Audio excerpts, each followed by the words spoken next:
Welcome to another episode of Culture8 Podcast, brought to you by Izini, your trusted partner in building thriving workplace cultures. Here we explore the intricate and dynamic world of organizational culture, uncovering insights and strategies to help leaders and teams foster environments where people and businesses grow together. Today we are talking with Brett Ewing, co-founder of and CEO of Axe.ai. Welcome to the podcast, Brett, and it's a pleasure to host you today. Thank you for having me today, Gaurav. Thank you. Please tell us a little about Axe.ai and what is new exciting over here. Yeah, so Axe.ai builds platforms that augment cybersecurity job roles.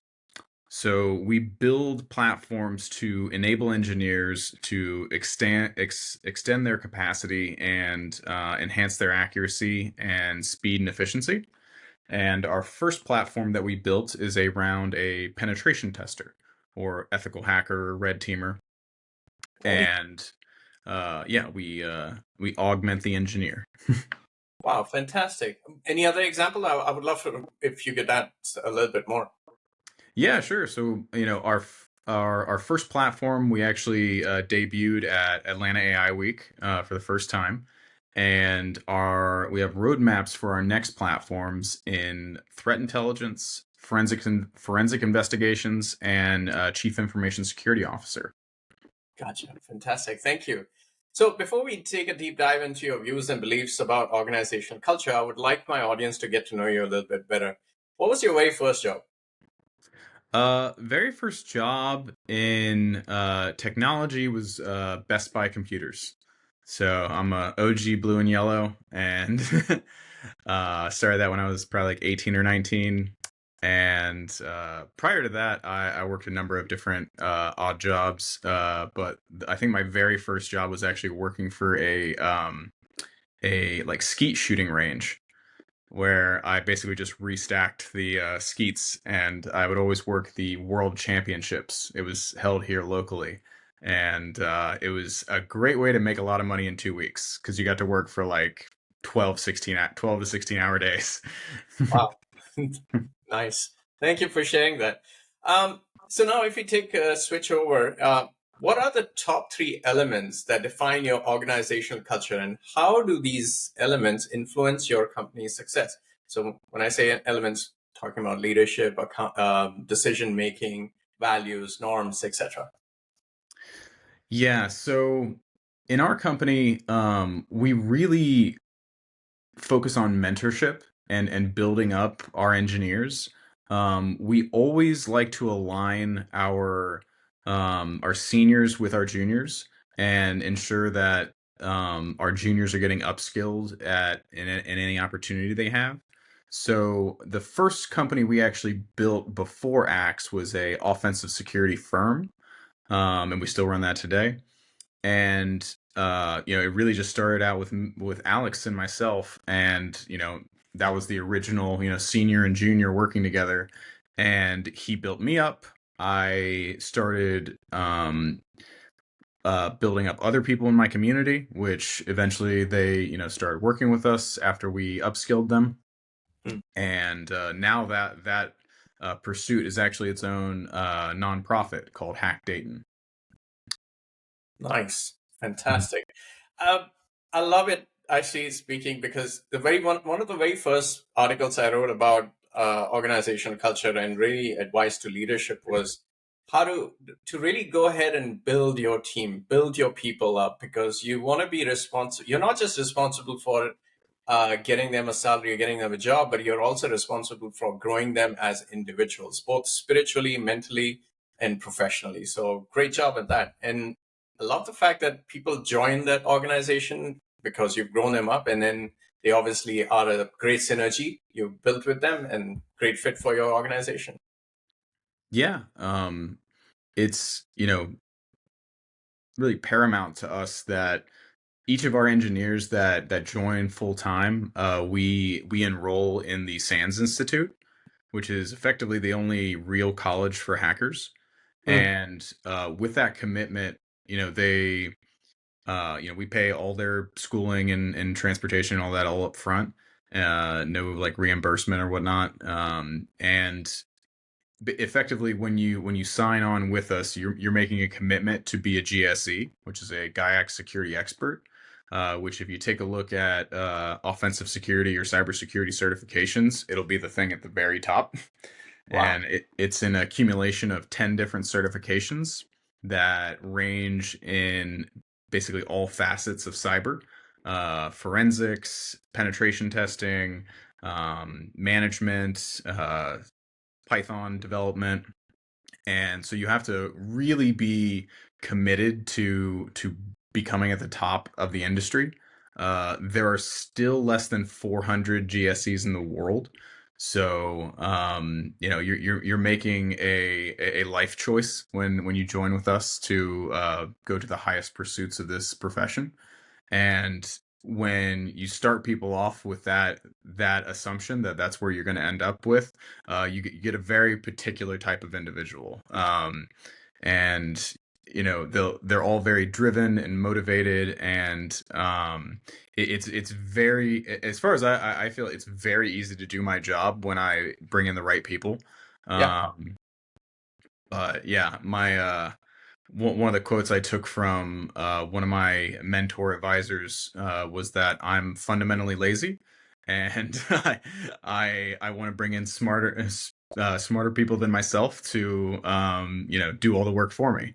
Yeah. Of course, that's always a tongue-in-cheek joke because everyone knows what C-suite life is really like. But yeah, it's kind of the one of the core philosophies we have here. I love it. And it's one of the best ways to, when you grow your people, and it seems like you guys are really going out and above and beyond, that really increases great engagement, as you've already seen. And also it's the great, it's an intrinsic motivation. All these individuals would be fully motivated to not just behind the company's purpose, but for themselves as well. So great job. Um, Can you share a quick example of a recent culture initiative and its impact? Uh, So, great example is we every week we have cross training where any member of our team can present and show a new tool, tactic, procedure that they like or want to integrate. And our youngest member is a 21-year-old named Emma Harry, and she just 2 weeks ago proposed, likes this tool, showed us how it works, and within 45 minutes we had integrated that into our workflows. And that's just kind of how we operate. If it makes sense both technologically and business, then it gets integrated. There's very little overhead management that's going to like repel ideas. We pretty much just quickly adapt and Borg mentality things, and as soon as we find a new better idea, that's obviously we should integrate it. And taking advice from even the most junior engineers and integrating them into your entire work practice, I don't see very often in other companies. So You are quite right on that, and it seems like you guys are really focused around increasing a psychological safety. Everyone's voice and opinion matters, and that's very crucial for, again, great for engagement of your employees. And irrespective of the tenure of the employee, everybody is welcome to share their opinion and make changes. This is the part about impacting the future of the company. You are giving them the seat at the table to make decisions where that would impact the business and the way the business is going forward. And the biggest part, you guys are being very agile and adaptive. So great stuff. yeah, absolutely. I think it was who's the big Hollywood director? Oh, I can see his face. Did all hmm. I can see him right now, but I can't think. The Hateful Eight and Tarantino. Quentin Tarantino. There we go. Quentin Tarantino has a bit that basically you have, as a senior executive, you have a vision, and then you give that vision to your people, and your people enact it. You Yes. don't actually, enact your vision. It's you, you give a vision to your employees, and your employees run with it, and they make it theirs. And that's how real leadership works. Exactly. It's something. It just reminded me of a lady, Erin Myers from Europe, and she's the professor out there. She's also the co-author of No Rules Rules by Reed Hastings, the Oh CEO of yeah. Netflix. Have you read that book? I haven't read the book, but I know about Reed, and yeah. Fantastic. And so the lady it talks about is the fact that leadership should be really, or rather the organization should be thought of as a tree, and leadership is at the root, providing the boundary condition and the context. And then you have the executives, the managers providing clarity on those boundary and context. Then you really have the people, the true value creators. That's your people at the end. Those are the leaf nodes, and they have maximum information. So they are the ones who are best to create those multi-million-dollar deals. So fantastic. I love it. I love the way you guys think in your company. Yeah, we really, from the beginning, really focused on empowering the individual to effectively, grow into becoming an executive. Not necessarily everyone's going to reach that. Some people want to stay in technical roles, Yep. but from our perspective, we want to develop you as an engineer. And Yep. then as you, kind of master your space in engineering, you will then, develop networks and, develop your own, place in the community, and leverage that to bring in contracts and to find new people to add to the company. And we kind of empower every individual to do that. And yeah, we really don't do a lot of gatekeeping. It's one of our, you know. I love it. It's the way it should be. Although I apologize, I'm no ill intention towards what I'm going to say next. Is the fact that we don't really empower people. We just create the necessary environments where they can own it themselves. And that's something which I believe in heavily, that we as leaders should change the language. And I've written an article on this as well. It's more like after reading the book, Turn the Ship Around, where he says, Captain, I intend to versus Captain, can I? So I know you guys are working towards that, creating that environment for people to make those kind of calls. So amazing. Kudos on Yeah. that. Yeah, maybe I should switch to instead of empowering, it's giving them ownership. Yeah, it Yeah. is, because Mhm. who are we to empower anybody? Empower comes from within, right? So that's the main idea from that. Okay. Yeah. Sorry. I love that. I love what you guys are doing in your company. So talk about a little bit about your major challenges that you might have faced around organizational culture, and how did you overcome that? Yeah, we try to spend a lot of time vetting people. I always say I don't hire, I recruit. And it happens rarely, but sometimes you bring in the wrong people. Mm-hmm. And sometimes everyone in this space has likely deep expertise, probably a master's degree at least, and maybe worked for large institutions, government, commercial, and everyone kind of looks right on paper, but it takes some time to really vet individuals out, and it's always really unfortunate when someone doesn't work out.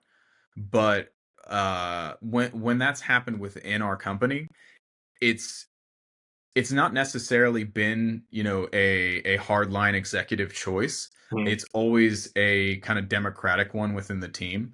It's their peers, it's their direct reports, it's everyone in the company will have kind of their say of an individual just doesn't seem to fit the culture or isn't making their marks. And it's always really unfortunate, and we always really feel bad because we build really strong relationships with these people, Yeah. and to let them go is always unfortunate and sad for everybody. Yeah. But it's always a collective decision. It's never a top down unilateral decision, and it's always around performance. It's almost always the case. Interesting, very interesting. And when you were saying this about wearing people, it made a lot of conversation went in my head as well. I recently was reading this book called Good to Great, And the author talks about the fact that what you really need is the right people on the bus being an organization, and on the right seats as well. And if you cannot, Mhm. first thing that you want to do is to see if they'll fit in any other seat. And then if not, really, you have to take that hard decision. It might seem ruthless, but it's like maybe they're not really set to be successful in your organization. They might be successful some other place.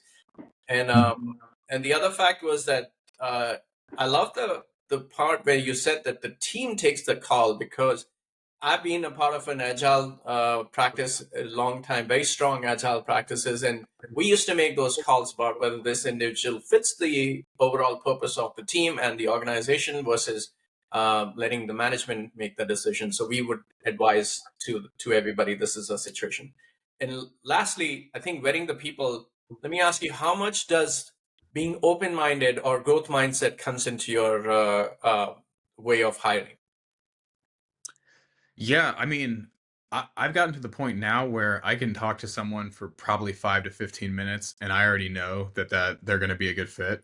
Yeah. I still take the next 6 months to kind of like hire them as a contractor, work with them, and then transition them into a full-time role. Mm. But usually the people that we bring in are so passionate about what they're doing and so motivated and dedicated that they are sharing basically, absolute gold during that interview, and their kind of processes and what they do and what their pursuits are outside. And I'm always looking for individuals that kind of know where they're going. Yeah. I always ask, where do you want to be? Where do you want to see yourself in a year, 2 years, 3 years? And, what kind of environments, what kind of technology, where do you want to be? Right. And, coming from, our services end, which is very consulting based, we are able to kind of, choose contracts that fit what our people want to grow into, and that allows a lot of freedom and growth within the company that people know they can transition into, if it's from web applications to cloud, or getting into so we have a software company and we have a services company, and we've had software people become pen testers and pen testers become software engineers, and now we're starting to really have a lot of overlap between the two, where we're getting really great feedback between now the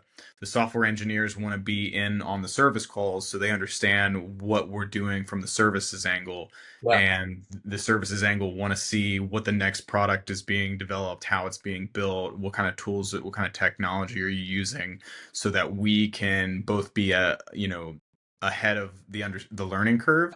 And sometimes software developers see things as how to build these things, and pen testers see how to break these things. So what are these new technologies that they're using to build that we can then leverage to break things? And it's just this amazing camaraderie and synergy between the two entities.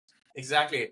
And I'll not necessarily throwing buzzwords out here, but it really brings me to the point, that fact that you're really creating cross-functional teams, and that really creates systemic thinking is what the main aspect is. And that would be highly, highly beneficial for, again, for your organizations, for your customers, and for your team. So great Mhm. stuff on that. Awesome. Um, Besides, I know probably you might add AI on this, but what is it, one trend that you see shaping the future of organizational culture? Yeah, so obviously the big one is going to be AI, and how that's being implemented. But I think one of the other big things that maybe no one's talking about as much as they should is just how to build really good camaraderie within your team, like Yeah. what kind of events they actually care about. Mhm. We have, I don't know what we're allowed to say on this, but we have a internal motto that's "F your pizza party," because it's just it doesn't really build what companies thinks it builds. Yeah. And if you can invest, the into going to, whether it's a conference or a boot camp or some type of uh our team really seems to get a lot of of bonding through kind of suffering. And they like it. That's one of their, it's where they want to be. They want to kind of push themselves and go to like, a SANS boot camp, or some type of like we like to go to Hackers Teaching Hackers, which is like a 3-day hacking event. And we're not just there to like get swag and see vendors. We're there to compete, and everyone's there to like get out and sharpen the sword, and find or develop some new techniques and apply them and showcase their talent. And those have always seemed to bring significantly more benefit to our company than let's all go to some big conference, have a couple drinks, have a bunch of food, and like, yeah, it's a great time. Yeah. But did we actually bring anything home with us outside of a few memories? Yeah. Maybe not. I like that. Yeah. Oh, I appreciate that for sure. Seems like, again, every conversation, every point that you made is really about growing your people. And technically, of course, you're a technology company and you need to grow in that aspect. So great stuff. What is the one piece of advice you would give leaders fostering a positive organizational culture? To try and foster a positive organizational culture. Yeah. Um, yeah, I think it really just has to start. It has to start with you. There's a little image out there that basically there's like a giant brick, and like the people are dragging it, and the guy's on top like telling them what to do. And then there's the next one, and that's being a boss. And then the next one is being a leader, and that person's at the front like dragging as hard as they can with the rest of the team. Yes. And that's really where it's got to come from. On our services end, Alex and I don't just take executive salaries. We we are the highest billers in our company every year, and we are out there learning the new tech still, operating on the biggest contracts, and ensuring that our expertise is being leveraged not just in a boardroom but out in the field. And I think that develops a lot of respect from the people below you, to see where what the bar is and what the expectations are. Perfect example, we went to Sands Orlando 2 weeks ago, and we brought 7 people, and 6 of us had CTF challenge coins at the end of our classes, and all 6 of us won. Right. And that just, not only is it great to win and to kind of showcase your team, but it also sent ripples through all the other people back home that were like, that's the expectation. Like, the expectation is everyone wins their coin, everyone is the top of their class. Yeah. And that's where I should be focusing my efforts, is being that that top 1% performer, because that's what my executives are doing, that's what my leaders are doing, that's what the other senior engineers are doing. So I need to step up and be able to operate at that level. Yeah, no, absolutely. And what you're really doing is, and I'll try to share something with you. I'm a big follower of Edgar H. Sheehan. He's the notable authority on organizational culture. What he talks about is some very powerful ways, daily behaviors by leaders that will enable them to embed the organizational culture. And one of them is obviously role, leading by example, deliberate role playing. That's what you're doing. This is what the organization culture is, and this is how we are doing it, and you're living that by day-to-day behavior. So kudos on that for sure. Thank you. Mm-hmm. All right, so time for some rapid fire questions. What book do you recommend the most? The Obstacle is the Way by Ryan Holiday. It's a nice short read, so it's not overbearing for people. And the core philosophy is effectively that the thing that you're struggling with the most, or you're like the most afraid of, is the thing you should be tackling and should just kind of go head first at.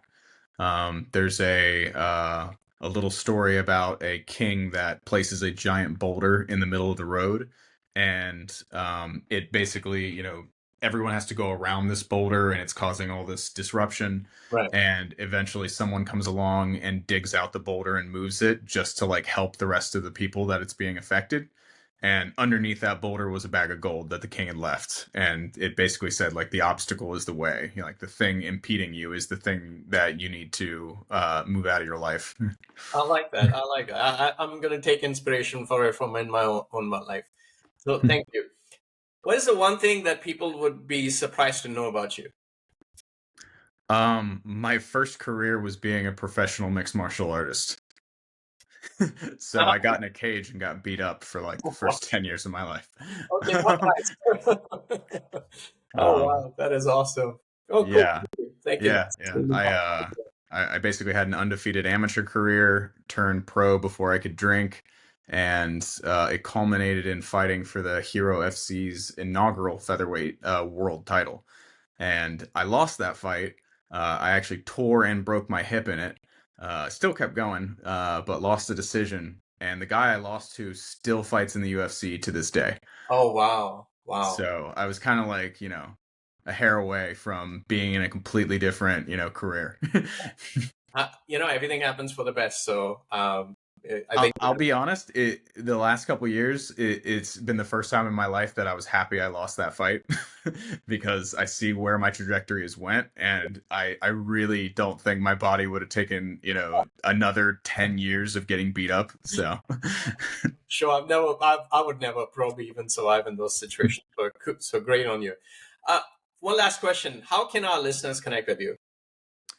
you can find me on LinkedIn at, I think it's just Brett Ewing.